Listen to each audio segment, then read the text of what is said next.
Recording in progress. तर आता आपण वयोवृद्ध लोकांचे कल्याण, आता ज्येष्ठ नागरिकाविषयी सगळ्या गोष्टी यामध्ये येतील. तर सगळ्यात महत्वाचं काय तर आंतरराष्ट्रीय वृद्ध दिन म्हणजे वर्ल्ड सिनियर सिटीजन डे हा कधी साजरा केला जातो?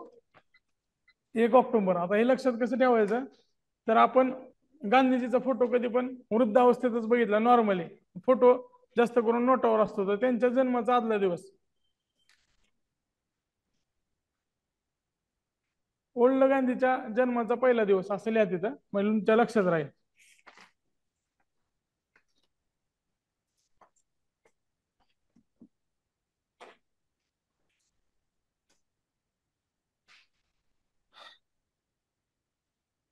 आता ही जुनी थीम होती. 2023 ची थीम बघा.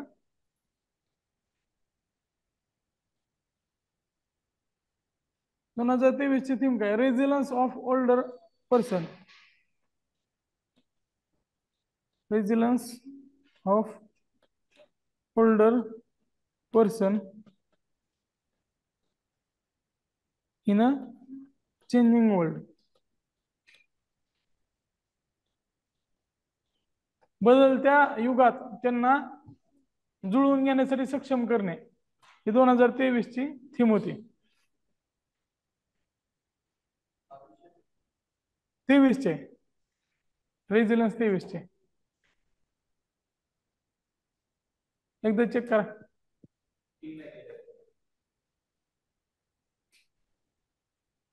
चालेल, ठीक आहे ठीक आहे, 1 minute.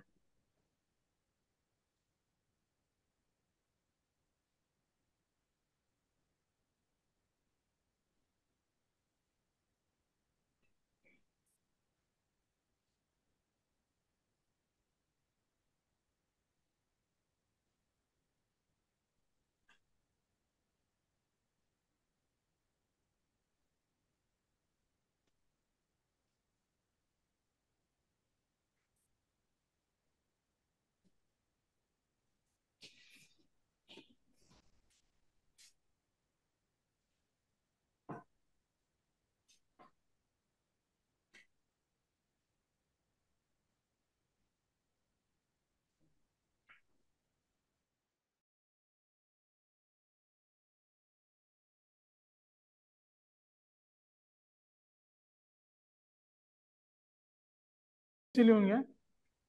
Addressing gender based violence.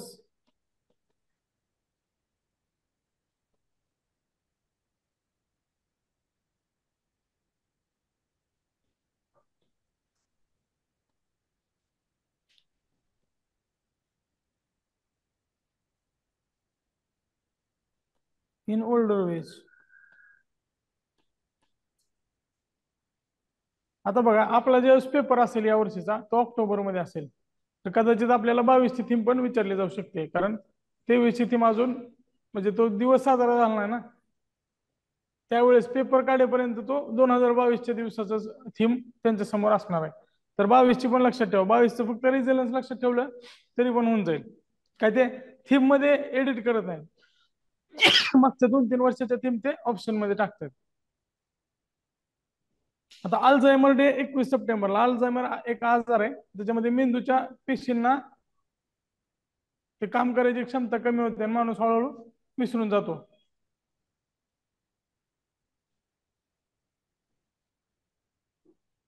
नंतर जागतिक ज्येष्ठ नागरिक छळ प्रतिबंधक दिवस 15 जूनला असतो. आंतरराष्ट्रीय वृद्ध वर्ष 1999. आता हे वर्ष लक्षात ठेवण्यासाठी 2-3 गोष्टी मी पुढे सांगेन.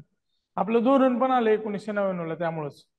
नंतर आंतरराष्ट्रीय निरोगी वृद्धत्व दशक हे महत्वाचं आहे, कारण सध्या चालू आहे निरोगी वृद्धत्व दशक. कारण भारतात जरी वृद्धांची संख्या 2030 नंतर वाढणार असली तरी पण जगात बरेच असे देश आहेत जिथं वृद्धांची लोकसंख्या खूप जास्त आहे. म्हणजे जे प्रगतीच्या पहिल्या टप्प्यात आहेत, युरोपियन असेल, वेस्टर्न युरोप असेल, अमेरिकन देश असतील किंवा ऑस्ट्रेलियन काही देश आहेत, ते सध्या सगळ्यात जास्त वृद्ध लोकसंख्या अनुभवत आहेत. आपण आता डेमोग्राफिक डिव्हिडंडच्या फेजमध्ये आपल्याकडे युथ जास्त आहे. आता घटनात्मक तरतूदमध्ये कलम 41 काय सांगते, तर राज्य आपल्या आर्थिक क्षमतेत राहून, इथं हे लक्षात ठेवायचं की डिटेलमध्ये म्हणजे त्यामध्ये एक्झॅक्ट काय दिलंय, पुढे इत्यादी म्हणजे बरेच परिस्थिती आहेत पण महत्वाचं काय तर बेरोजगारी, वृद्धत्व, आजारपण आणि अपंगत्व हे लक्षात ठेवा. बेरोजगारी, वृद्धत्व, आजारपण आणि अपंगत्व हे चार गोष्टी हायलाइट करून ठेवा. जीएस2 ला पण विचारलं जाईल. आता जर विचार केला आपण तर जगातील 65 पेक्षा जास्त वय, आता युनायटेड नेशनचा हा रिपोर्ट होता वर्ल्ड पॉप्युलेशन ऑन एजिंग 2020चा, त्याच्यावर मला बऱ्याच गोष्टी सापडल्या, पण हे हायलाइट केलेलं आहे. म्हणजे सुरुवातीलाच जे टायटल असतं, बऱ्याच वेळा पेपर सेटर काय करतो, आतल्या गोष्टीवर प्रश्न काढण्यापेक्षा हायलाइटेड गोष्टी असतील किंवा जे टायटल असेल त्याच्यावर प्रश्न काढतो. तर UN रिपोर्ट होता वर्ल्ड पॉप्युलेशन एजिंग 2020चा, त्याच्यामध्ये 65 पेक्षा अधिक वय असलेल्या वृद्धांची लोकसंख्या 72 कोटी आहे जगात, असं त्यांनी सांगितलं होतं. आणि जागतिक वृद्धांची लोकसंख्या 2020 ते 50 दरम्यान 9% 16% वाढेल, म्हणजे दुपटीच्या जवळपास वाढेल. पुढच्या 30 वर्षात वृद्धांची लोकसंख्या दुपटीच्या जवळपास वाढणार आहे असं सांगितलं होतं. त्यामध्ये भारतात 60 पेक्षा अधिक वय असलेल्या वृद्धांची लोकसंख्या 10.4 कोटी आहेत. आता 2011ची जनगणना 60 पेक्षा अधिक का सांगताय, तर जे केंद्र सरकारची पॉलिसी आहे त्याच्यामध्ये वृद्ध म्हणजे 60 वर्षापेक्षा जास्त असं आहे. महाराष्ट्र सरकारच्या पॉलिसीमध्ये पण आता चेंज झालाय, पण आधी आपण राज्यात 65 पेक्षा समजत होतो, तो चेंज 2018ला केलाय आपण. तरी लक्षात ठेवा की 60 पेक्षा जास्त किती आहेत आपल्याकडे, 10.4 कोटी. आणि जर असा प्रश्न आला की जगातील ऍव्हरेज वृद्धांच्या संख्यापेक्षा आपल्याकडे वृद्ध कमी आहेत का जास्त आहेत, तर सध्या कमी आहेत, कारण आपल्याकडे तरुणांची लोकसंख्या जास्त आहे सध्या.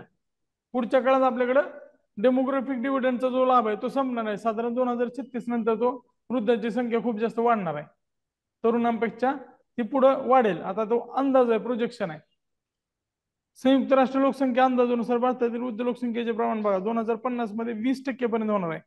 सध्या किती आहे, 2011च्या जनगणनेनुसार 8.6%. पुढच्या 1-2 वर्षात जनगणनेचे रिपोर्ट येणार नाहीत, तोपर्यंत आपला पॅटर्न बदलेल. त्यामुळे नवीन आकडेवारी पाठ करायची तुम्हाला गरज लागणार नाही, त्याच्या आधीच पास होऊन जावा.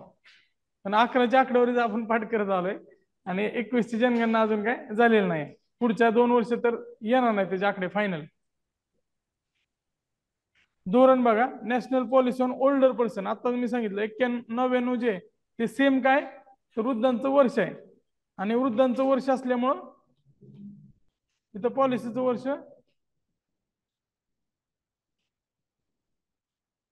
सेम वृद्ध वर्ष आहे, त्यामुळं पॉलिसी पण त्याच वर्षी आले. वृद्ध व्यक्तींना सामाजिक सुरक्षा, कुटुंबाद्वारे काळजी घेण्यास प्राधान्य, कारण जर त्यांना वृद्धाश्रम मध्ये ठेवण्यापेक्षा जर कुटुंबाद्वारे काळजी घेण्यास प्राधान्य दिलं तर त्यांची मानसिक स्थिती पण चांगली राहील. आता सरकार काय जबाबदारी घेणार आहे, तर अन्न सुरक्षा असेल, आरोग्य सुविधा असेल, निवारा असेल, तर यासाठी आपण स्कीम राबवतोय पुढं. वृद्ध आणि अपंगासाठी काम करणाऱ्या ज्या NGOज आहेत त्यांना सुद्धा प्रोत्साहन आणि प्रशिक्षण देण्याचं काम सरकार करणार आहे. आता इथं ओल्डर पर्सन असं लिहिलं होतं, आणि पुढचं जे धोरण आहे 2011चं त्याच्यामध्ये सिनियर सिटीजन असा जो चांगला शब्द वापरला. जसं आपण अपंगाला वापरतोय तसाच हा प्रश्न जो शब्द आहे तो चांगला शब्द वापरला. आता डॉक्टर मोहिनी गिरी कोण आहेत, कुठल्या आयोगाच्या अध्यक्ष होत्या आधी, महिला आयोगाच्या 2 वेळा अध्यक्ष होत्या त्या. तर त्यांच्या शिफारशीनुसारच त्या धोरणाचा मसुदा तयार करण्यात आला. तर 2011चे जे धोरण आहे त्याचा जो ड्राफ्ट तयार करायची जबाबदारी ती मोहिनी गिरीवर होती, हे पण लक्षात ठेवा. या धोरणामध्ये भविष्यात वेगाने भर पडणाऱ्या वृद्ध लोकसंख्येचा विचार करून सामाजिक सुरक्षा आणि आरोग्यांचा सुविधांचा विकास करण्यावर भर देण्यात आलेला आहे.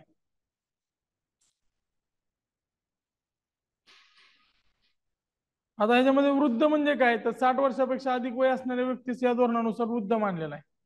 60+ वय ज्यांचं आहे त्यांना आपण वृद्ध मानलेलं आहे. आणि महिलांचं प्रमाण पुरुषांपेक्षा अधिक आहे, कारण नॅचरली महिलांचं जे लाईफ स्पॅन असतं ते पुरुषांपेक्षा जास्त असतं.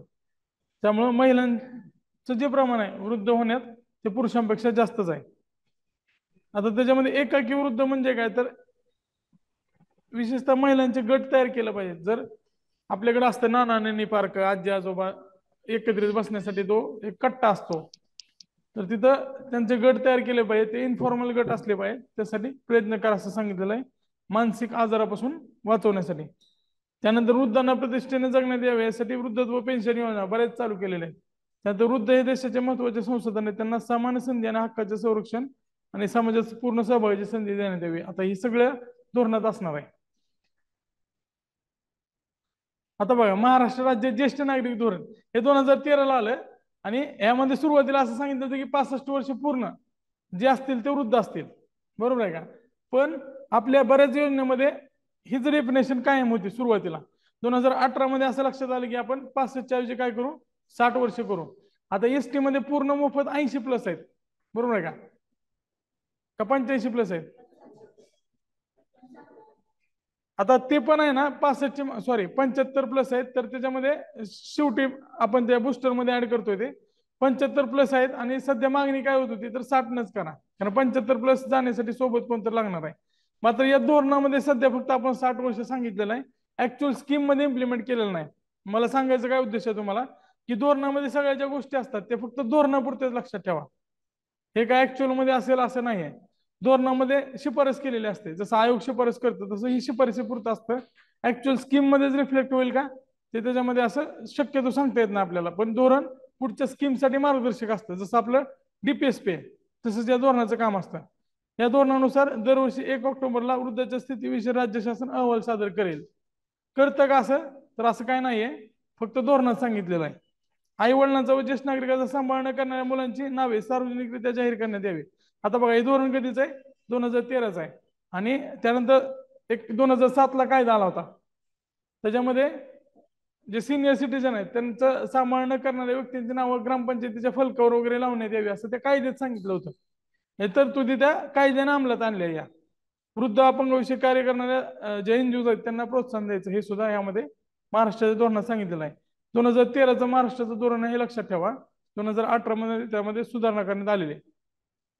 आता मी जे सांगत होतो तो कायदा केंद्राने केलेला आहे, पण ही जी शिफारस आहे ती राज्याने केली होती. कधी केली होती, 2013च्या धोरणात. 2007 मध्ये केंद्राने त्याविषयी कायदा केलेला आहे. 1 मार्च 2009ला तो लागू करण्यात आलाय. हिमाचल प्रदेश सगळ्यात पहिलं राज्य आहे ज्याने हे धोरण लागू केलंय. आता हा जो कायदा आहे तो GS2 ला डिटेलमध्ये तुम्ही तिथं अभ्यासला असेल. ते या कायद्यानुसार 60 वर्षापेक्षा अधिक वय असणाऱ्या व्यक्तींना वृद्ध मानलेला आहे. जर केंद्र सरकारचा कोणताही कायदा असेल, स्कीम असेल, तर तिथे बिनधास्त 60+ लिहा. पण राज्य सरकारमध्ये वेगवेगळं डिफरन्शिएट केलेलं आहे, कधी 65 आहे, कधी 60 आहे.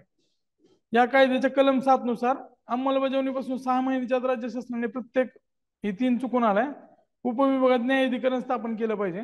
आणि त्याचा जो अध्यक्ष आहे तो किमान उपविभागीय दर्जाचा अधिकारी, म्हणजे किमान DC असला पाहिजे. मिनिमम DC त्याचा अध्यक्ष असला पाहिजे. हे सब डिव्हिजनल ऑफिसर. कलम 9 नुसार मुले, पाल्य अथवा नातेवाईकास ज्येष्ठ नागरिकास सांभाळण्यास असमर्थता दाखवल्यास न्यायाधिकरणामार्फत कमाल 10,000 प्रतिमा भत्ता ज्येष्ठ नागरिकांना देण्यात येईल. आता नातेवाईक असं की ज्यांना त्यांनी त्यांची संपत्ती दिलेली आहे असेच, नाहीतर कुठले तर आजोबा असतील आणि त्याचे चुलत चुलत कोणतर असेल पुतण्या, तर त्याच्यावरती क्लेम करू शकत नाही. कुणावर क्लेम करू शकतात, ज्याला दत्तक घेतलं किंवा ज्याला वारसा हक्काने त्यांनी पूर्ण संपत्ती दिली त्याच्यावरच क्लेम करता येईल. असं कोणाच्या नावावर सुद्धा हे दंड ठोठावता येत नाही, त्याला नियम आहेत. आता ह्याच्यामध्ये 10,000 रुपये सध्याच्या महागाईनुसार 2007ला कन्सिडर करून ते 10,000 ठरवले होते. सध्याच्या महागाईनुसार आता भाडंच 10,000 रुपये पुण्यासारख्या ठिकाणी.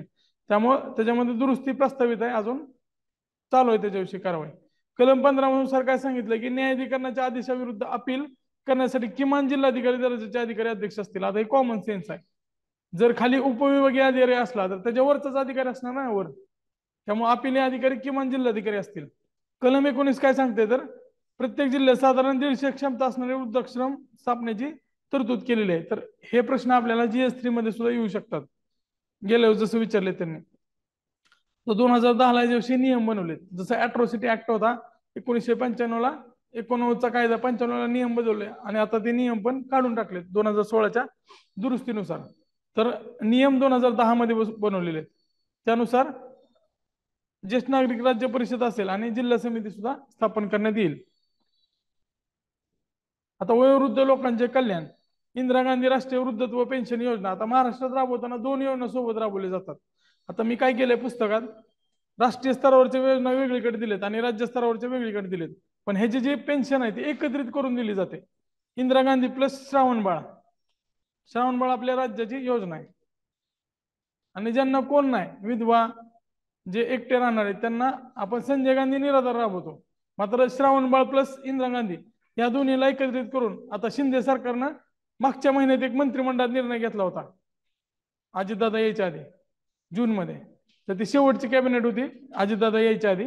तर त्यावेळेस त्यांनी श्रावण बाळा प्लस इंदिरा गांधी ह्याच्यामध्ये वृद्धांना 1,500 रुपये पेन्शन देण्याचा निर्णय घेतलेला आहे. हा निर्णय मंत्रिमंडळाचा लगेच लागू होईल, ते त्यांनी सुधारणा पण केलेली आहे. तर हे सगळे आकडे लक्षात ठेवायचे ऐवजी आता 1,500 ठेवा. जरी परीक्षेत विचारला गेला ना तर आपल्याकडे लेटेस्ट आकडेवारी आहे, तो प्रश्न कॅन्सल किंवा रद्द होईल. तो अजून पुस्तकात वगैरे येणार नाही, पण मंत्रिमंडळाचा निर्णय तो फायनल झालाय आणि जी आर पण अमेंड केलेला आहे. त्यामुळे आता सध्या किती असणार आहे ते 1,500 आहे. मात्र तो रिफ्लेक्ट व्हायला टाइम लागेल. कधी ते लोकराज्य वगैरे आलं वृद्धाच्या संदर्भात तर त्याच्यामध्ये येऊन जाईल स्कीम. तो मंत्रिमंडळाचा निर्णय 1,500 रुपये द्यायचा आहे. आता ही योजना जी आहे एनएसएपी अंतर्गत आहे, नॅशनल सोशल असिस्टंट प्रोग्राम. ह्याच्यामध्ये सुरुवातीला 3 होत्या, त्यानंतर 2 ऍड केल्या. ते आपण परत डिटेलमध्ये बघणार आहोत. नॅशनल सोशल असिस्टंट प्रोग्राम ह्याच्यामध्ये विधवांना किंवा कमावता व्यक्ती मेला असेल किंवा मग वृद्ध, अशा 3 योजना सुरुवातीला चालू केल्या होत्या. त्यानंतर अन्नपूर्णा योजना 99 ला चालू केली होती. ते आपण परत पुढे बघूया. 2000 ला, सॉरी, अन्नपूर्णा 2000 ला चालू केली. या योजनेअंतर्गत पुढील प्रमाणे आर्थिक मदत दिली जाते. तर हे लक्षात ठेवायची आता काय गरज नाही, डायरेक्ट 1,500 रुपये केलेले आहेत.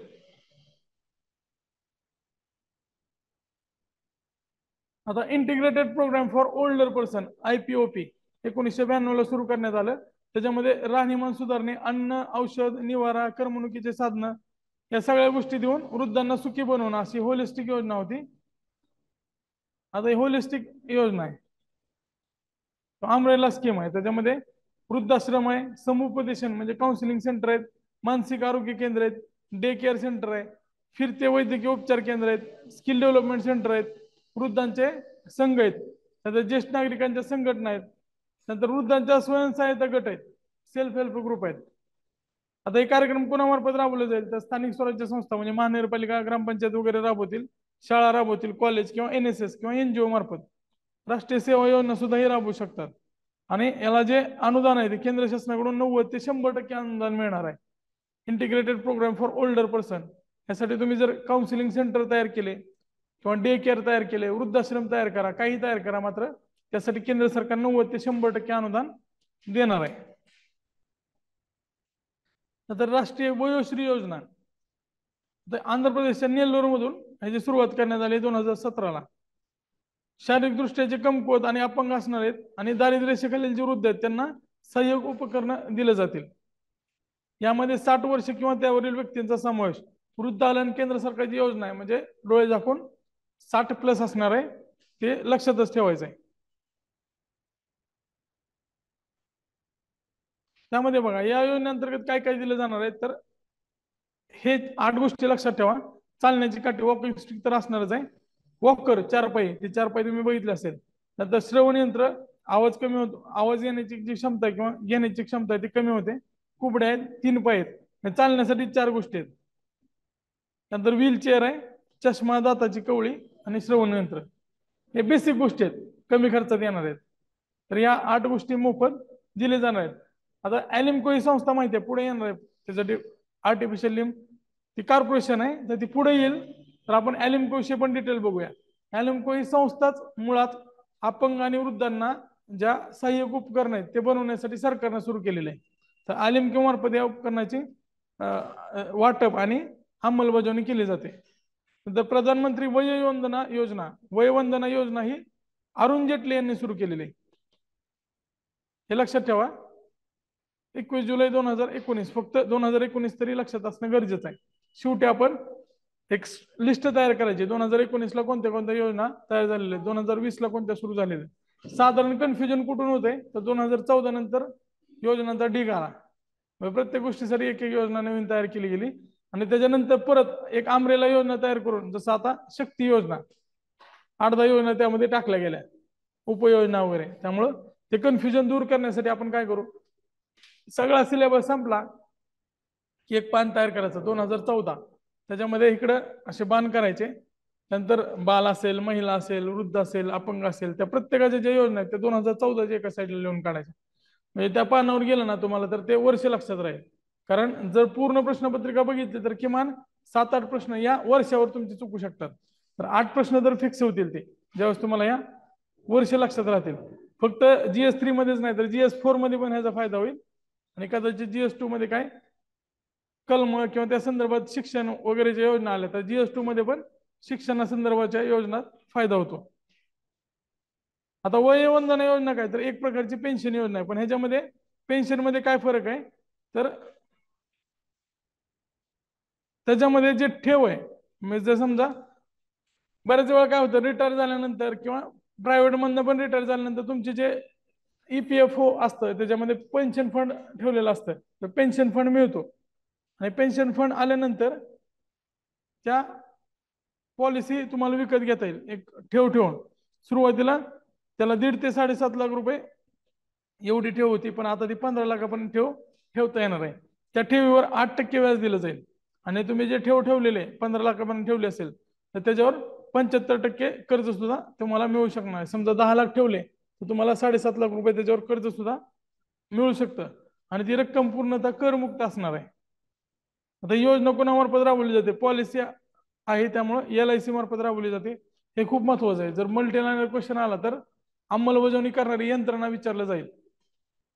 मागे जसं IPOP होती म्हणजे ती कुठल्या कोणामार्फत स्थानिक स्वराज्य संस्थेपासून ते NGO मार्फत राबवली जात होती. त्यानंतर वयोश्री योजना जी होती ती अलिम्को मार्फत राबवली जात होती. तशीच ही योजना जी आहे वयोवंदना ती LIC मार्फत राबवली जाते, हे लक्षात असू द्या. आता महाराष्ट्रातल्या काही योजना आहेत त्याच्यामध्ये वृद्धाश्रम योजना ह्याच्यावर प्रश्न आलेला आहे गेल्या वर्षीच, आणि ही कुठून काढला होता त्यांनी? बाकीच्या पुस्तकात नव्हता. आपल्या पुस्तकात असण्याचं कारण काय तर आपल्याकडनं नाही काढलेला त्यांनी आणि कुठल्याच पुस्तकातनं मार्केटनं काढत नाहीत, ते वेबसाईटवरून काढतात आणि वेबसाईटवर ही योजना दिलेली आहे. वृद्धाश्रम योजना 1963 ला सुरू झालेली आहे. वृद्ध नागरिकांना आनंददायी जीवन जगता यावं त्यासाठीची ही योजना आहे आणि ही राबवणं जे अंमलबजावणी करण्याची यंत्रणा आहे नोडल एजन्सी आहे ती कोण आहेत? NGOज आहेत. NGO मार्फत ही योजना राबवली जाते, हे लक्षात ठेवा.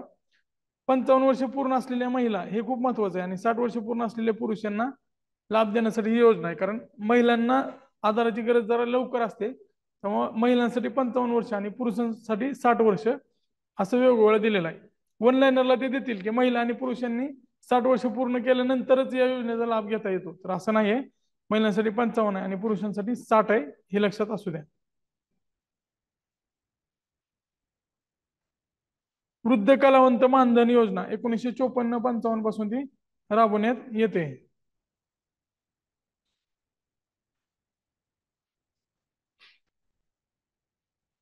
आता हे जे सुधारित नियमावली जी आहे ते 2014 ला सुरू केलेली आहे. आणि 54-55 पासून जी नियमावली त्याच्यामध्ये पेन्शनची रक्कम कमी होती. उद्देश काय तर वृद्ध साहित्यिक आणि कलावंतांना आर्थिक सहाय्य देणे आणि लाभार्थीचा निकष काय तर साहित्य आणि कला क्षेत्रात त्यांनी भर टाकलेले. आता हे वेग आहे, त्यामध्ये किमान 15 ते 20 वर्ष त्यांनी काम केलेलं पाहिजे आणि त्यांचं वय 50 वर्षापेक्षा अधिक पाहिजे, हे स्टार करून लक्षात ठेवा. जे कलावंत आहेत त्यांचं रिटायरमेंटचं एज कमी असतं. अमिताभ बच्चन वगैरे सारखे अपवाद आहेत. तर 50 वर्षापेक्षा जास्त ज्यांचं वय आहे, जे खेळाडू आहेत त्यांचं तर 30-35 वर्षाचं असतं. वयाने अधिक असणारे विधवा परित्यक्त्या वृद्ध साहित्यिक यांना प्राधान्य देण्यात येणार आहे. कुठली योजना असेल तर जे जास्त मार्जिनलाइज्ड आहेत त्यांना आधीच प्राधान्य दिलं जातं. प्रतिवर्षी मर्यादित 60 लाभार्थ्यांची निवड करण्यात येणार आहे. आता त्यांच्यासाठी ते मुख्यमंत्री सहाय्यता निधी आहे त्याच्यातून सुद्धा मदत करण्यात येते. त्यासाठी वेगळा कोष तयार करण्याची सुद्धा हालचाली मंत्रिमंडळाच्या चालू आहेत. म्हणजे फायनल झालंय तेवढंच फक्त आपण ह्याच्यामध्ये घेऊया. मातोश्री वृद्धाश्रम योजना ह्याच्यावर प्रश्न आला होता.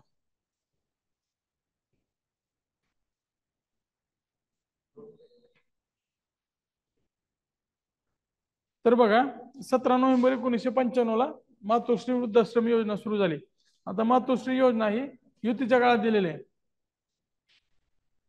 बरोबर आहे का? शिवसेना बाळासाहेब ठाकरेंच्या घराचं नाव सुद्धा मातोश्रीच आहे. हा हा तर युतीच्या काळात ही सुरू झालेली आहे, लक्षात ठेवा. मातोश्री वृद्धाश्रम योजना ह्याच्यावर गेल्या वर्षी प्रश्न आलेला आहे. 1995 ला सुरुवात आहे आणि नावावरूनच कळतं वृद्धाश्रम कशासाठी असेल, राहण्याची जेवणाची सोय व्हावी यासाठीच असणार आहे.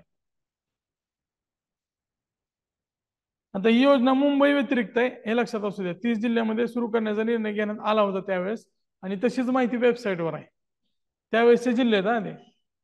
वृद्धाश्रमामध्ये 60 वर्ष वयावरील पुरुष आणि 55 वर्षावरील स्त्रियांना प्रवेश दिला जातो. म्हणजे सेम निकष आहेत केंद्राच्या म्हणजे आधीच्या योजनेसारखे सेम निकष ठेवलेले आहेत.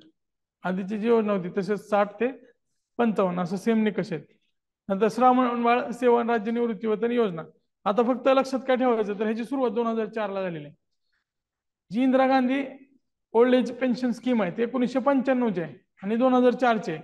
महाराष्ट्र राबवताना ते एकत्रित राबवले जातात. केंद्राच्या निधीमध्ये राज्य शासन काहीतरी पैसे टाकताना एकत्रित त्यांना सध्या 1,500 रुपये दिले जातील असं सांगितलेलं आहे. मात्र या योजनेसाठी वय वर्ष 65 आहे. त्याच्यामध्ये सुधारणा करण्याचं बऱ्याच दिवसापासून प्रस्तावित आहे. सध्या 60 करावे अशी मागणी चालू आहे, पण त्याच्यावर काय अजून निर्णय झालेला नाही. आता महाराष्ट्राची योजना असेल कोणती, तर एक गोष्ट कायम लक्षात ठेवायची की त्यासाठी रहिवासीचा जो दाखला आहे तो 15 वर्षाचाच असणार आहे. मग कुठलीही स्कीम असू दे, तर हा निकष कायम असतो कुठल्याही महाराष्ट्र सरकारच्या योजनेला. दुसरं काय, वय 65 किंवा 65 पेक्षा अधिक असावे. कुटुंबाचं वार्षिक उत्पन्न 21,000 पर्यंत असावे आणि दारिद्र्यरेषेखालील कुटुंबाची यादीत त्याचं नाव असलं पाहिजे.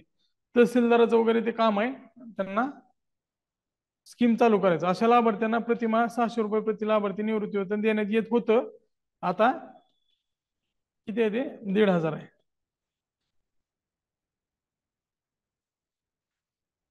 हेल्पेज इंडिया हे आयोगाची सगळ्यात आवडती संस्था आहे आणि दरवर्षी एखादा वर्षाचा अपवाद वगैरे ह्याच्यावर प्रश्न आलेला आहे. स्थापना 1978. 1860च्या सोसायटी नोंदणी कायद्याअंतर्गत त्याची नोंदणीकृत स्वयंसेवी संस्था म्हणून नोंदणी झालेली आहे. आता त्याचे जे डॅनियल आणि कोल, सॅमसन डॅनियल आणि जॅक्सन कोल हे त्याचे संस्थापक आहे.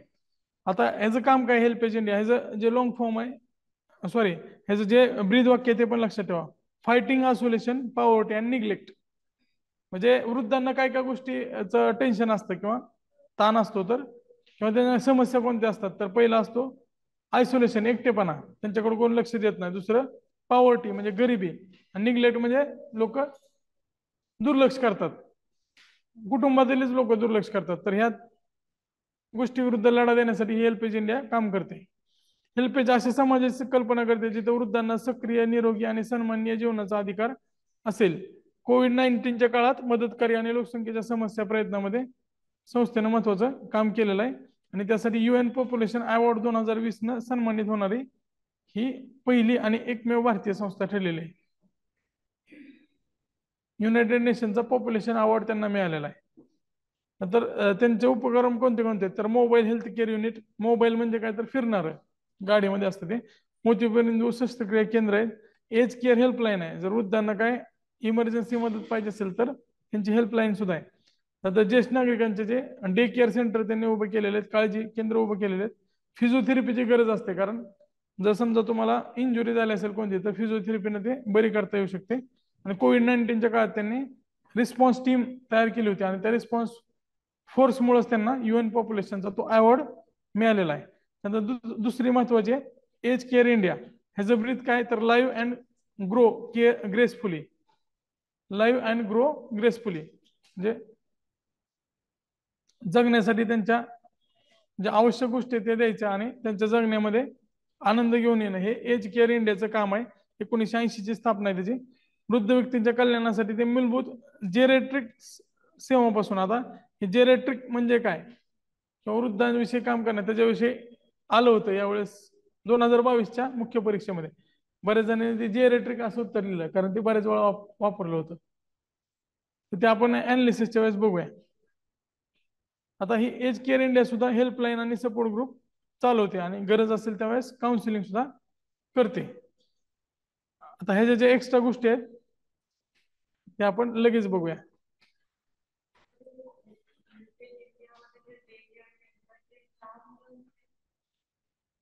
डे केअर दोन टाईपचे आहेत, एक तर लहान मुलांना सुद्धा ते असतं आणि वृद्धांना सुद्धा असतं, अपंगासाठी सुद्धा असू शकतं. डे केअर म्हणजे काय, तर जिथं निवासाची सोय नाही, निवासाची सोय नसते त्याला डे केअर असं म्हटलं जातं.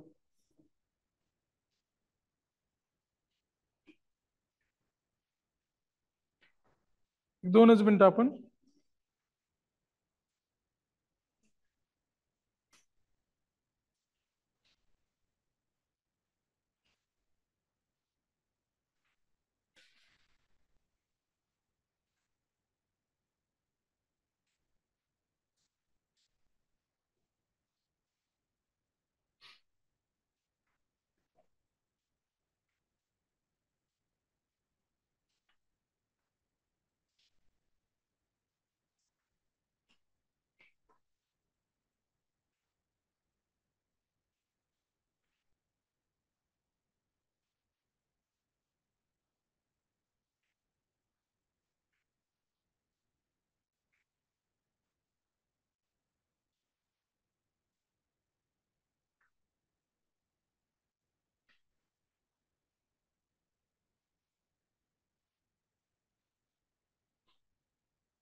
हा, सार्थक उपक्रम. आता सार्थक उपक्रम निमहंस आणि हेल्पेज, हेल्पेज इंडिया जिथं आहे ना तिथं लिहून घ्या. सार्थक उपक्रम राबवला जात आहे. निमहंस नावाची जी संस्था आहे, national institute of mental health and neuroscience, हे बेंगलोर मधली संस्था आहे जी हेल्पेज इंडिया सोबत सार्थक नावाचा उपक्रम राबवते. आता हा जो उपक्रम आहे तो कम्युनिटी बेस्ड आहे. त्याच्यामध्ये परिचारिका म्हणजे नर्सेस असतील, आरोग्य सेवा कर्मचारी असतील आणि स्वयंसेवक असतील, ते वृद्धांना मानसिक आरोग्याबाबत प्रशिक्षण देते. कारण कोरोना काळात या मानसिक आरोग्याची जी तीव्रता आहे ती खूप जास्त ढासळलेली आहे आणि रुग्णांचं प्रमाण पण खूप जास्त वाढलेलं आहे असं रिपोर्ट सांगतात बरेच. त्यामुळं 10,000 मानसिक आरोग्य कर्मचाऱ्यांना वृद्ध लोकांना भेडसावणाऱ्या समस्याविषयी प्रशिक्षित केलं जाणार आहे.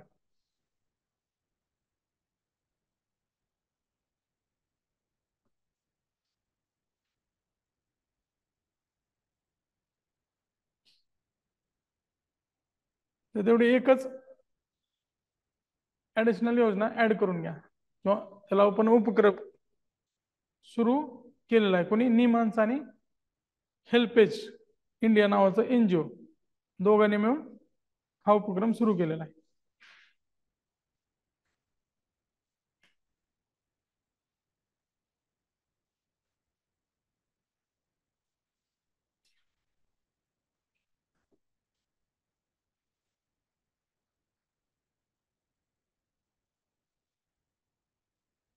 आता आपण इथं थांबूया, पुढं क्वेश्चन पेपरचं